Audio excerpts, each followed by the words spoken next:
안녕하세요. 오늘은 요한 1서 5장 말씀입니다. 제목은 예수님의 품 안에서.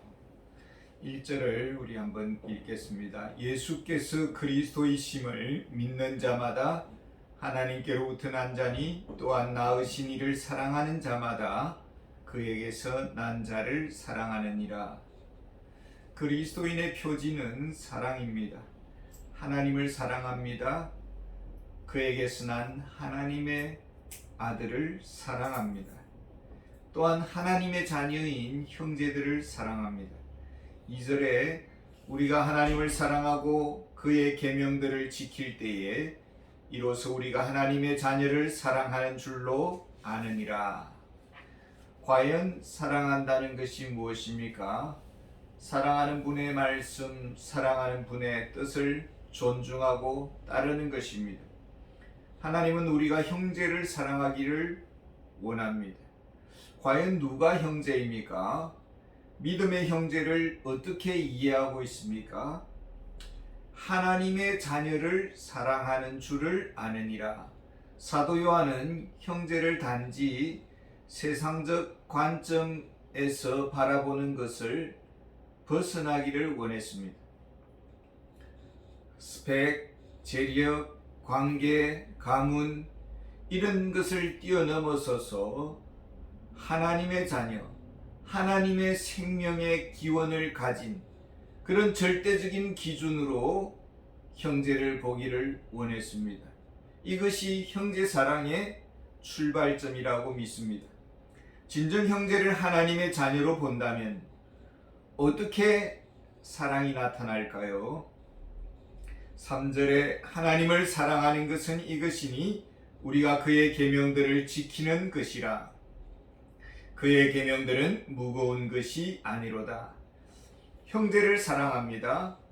하나님이 사랑하기를 원하십니다. 근데 허물이 있는 형제이고 또 불편한 기억이 있습니다. 상처를 지우는 것, 허물을 덮어주는 것, 이것이 능력입니다. 어떤 훌륭한 부흥사가 있었습니다. 그런데 그분에게는 과거에 학교 동료가 있었는데 이분이 부흥사가 잘 나가지만은 과거에 좀 부정행위를 했습니다. 그러면은 이렇게 과거를 잊어버리고 또 이렇게 감싸주는 것도 능력입니다. 은혜입니다. 그런데 이것을 소문을 낸다면 그것은 덕스럽지 못한 것입니다. 덮어줄 수 있는 마음, 이것이 주님의 마음입니다. 주님이 만약 우리의 허물을 일일이 덜쳐내신다면 누가 감당할 수 있겠습니까? 때로는 우리가 정죄를 당하기도 하고 자존심 상하는 일도 있고 허물이 드러날 수도 있습니다. 얼굴이 떳떳하고 이럴 때 회개하면 됩니다. 사도 요한은 세상을 사는 그리스도인의 처세에 대해서 언급하고 있습니다. 사도 요한이 본 세상은 어떤 세상입니까? 19절에 보면은 또 아는 것은 우리는 하나님께 속하고 온 세상은 악한 자 안에 처한 것이며. 세상의 배후에는 악한 자가 있습니다. 공격을 합니다. 교회를 무너뜨리려고 합니다. 하나님의 자녀들 간에 이간질을 시킵니다. 목회자를 공격합니다. 그리스도인은 이것을 어떻게 받아들여야 합니까? 4절에 보면 무릇 하나님께로부터 난 자마다 세상을 이기느니라. 세상을 이기는 승리는 이것이니 우리의 믿음이니라. 많은 사람들이 거룩한 생활을 빙자해서 도피적 삶을 추구했습니다. 그 이해가 중세 수도원 운동입니다. 그들은 거룩한 삶을 살았습니다. 그러나 하나님은 지구를 떠나 살라고 하지 않았습니다.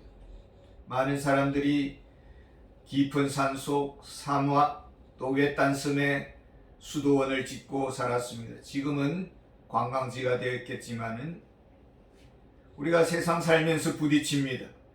불의와 맞서야 합니다. 직장 생활하려니 술, 담배도 해야 되겠고 또 회식 자리도 많으니까 거룩한 생활에 방해가 되니까 나는 직장 생활을 안 할 것이다. 그러면은 어떻게 되는 것입니까? 평생 힘들게 살아갈 수밖에 없는 것이겠죠. 그리스도인은 세상을 도피하지 않습니다. 피하지 않습니다. 그렇다고 해서 불의와 맞서 물리력으로 대적하는 것은 아닙니다. 5절에 보면 예수께서 하나님의 아들이심을 믿는 자가 아니면 세상을 이기는 자가 누구냐? 사도 요한은 예수님에 대한 바른 신학적 이해를 가지기를 원했습니다. 예수님은 우리의 죄를 위해서 십자가에 달려 죽으시고 부활하신 하나님의 아들이십니다.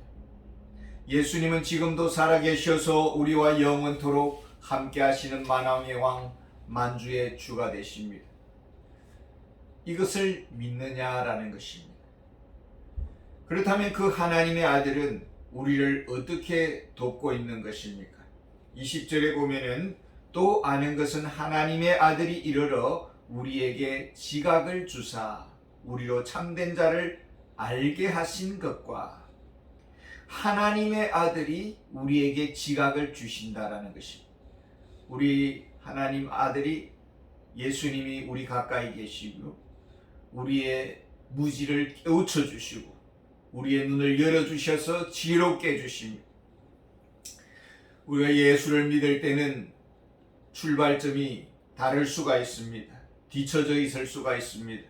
그러나 예수님이 도와주시면은 우리가 앞서갈 수가 있는 것입니다.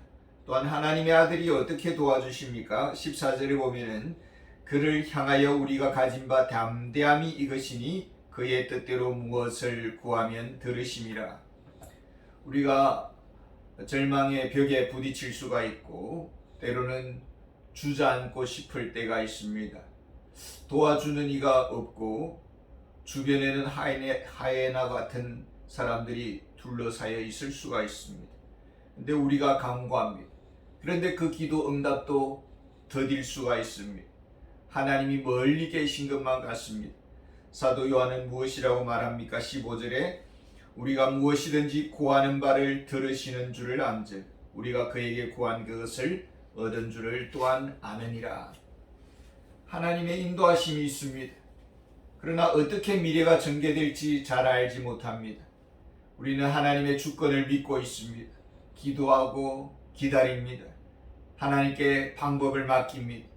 하나님께 응답의 시간도 맡겨드립니다. 우리가 다 알지는 못합니다. 그러나 하나님은 우리의 형편과 처지를 다 알고 계십니다.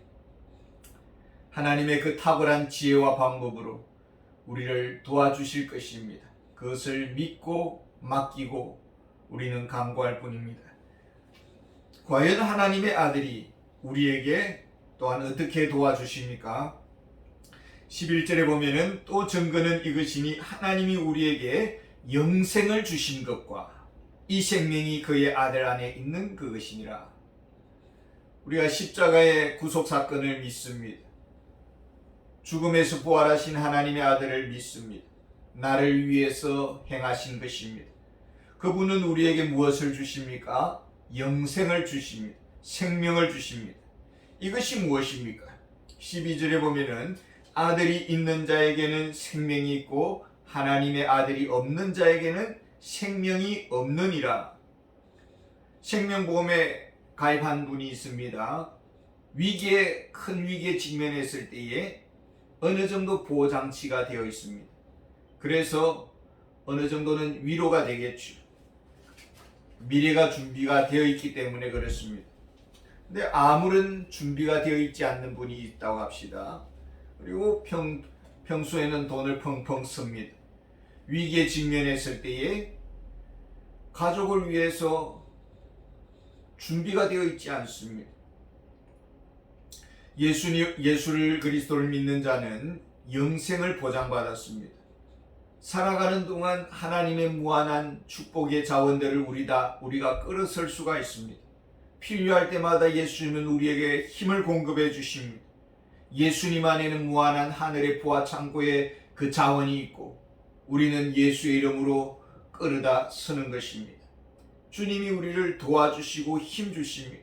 이것이 하나님의 자녀의 영원한 영생의 삶입니다. 우리가 하나님의 아들을 가지고 있다는 사실을 어떻게 압니까? 과연 우리에게는 그런 든든한 백그라운드가 있습니까?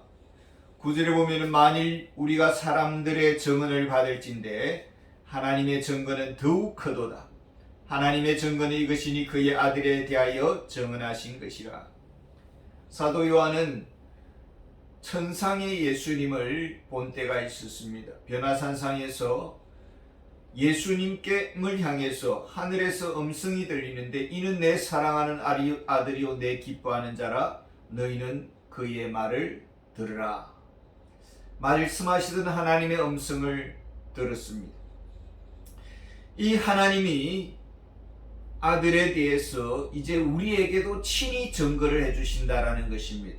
사도 요한에게 친히 증거해 주셨듯이 우리에게도 친히 증거를 주십니다. 10절에 보면은 하나님의 아들을 믿는 자는 자기 안에 증거가 있고 이랬습니다.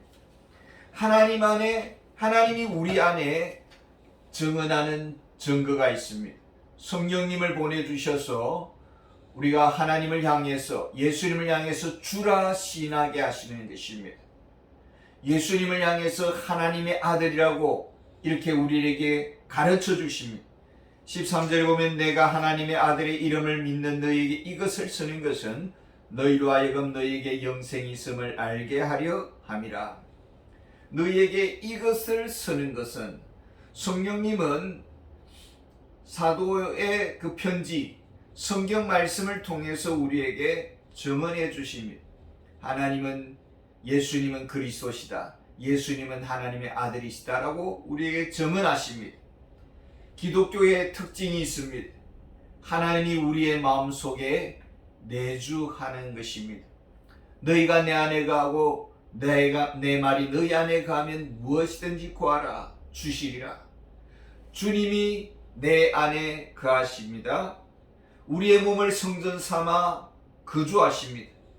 창조주 하나님, 온 우주 세상의 구주 되신 예수 그리스도, 죽음에서 부활하신 하나님의 아들, 그리고 구속의 은혜를 우리에게 가져다 주시는 성령 하나님께서, 삼위일체 되신 하나님께서 영적으로 우리 안에 실제로 거주하십니다.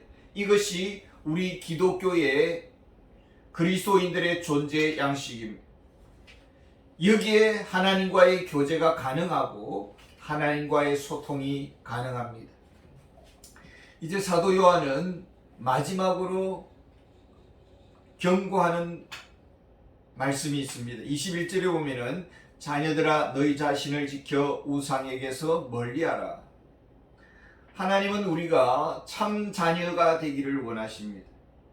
수많은 이 화살들이 있습니다. 관역을 향해 활을 쏘아야 합니다.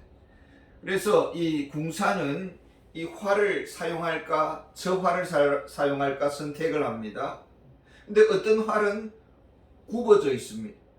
굽은 활은 잘 날아가지 않습니다. 속도가 떨어지고 방향이 흐트러져 버립니다. 근데 바른 활은, 곱게 펴진 활은 목표물에 명중률이 높습니다. 우리가 서임받기를 원합니다. 하나님의 뜻을 이루는 데 서여지기를 원합니다. 그런데 우리의 마음속에 우상으로 채워져 있다면 정욕으로 활이 굽어져 있습니다.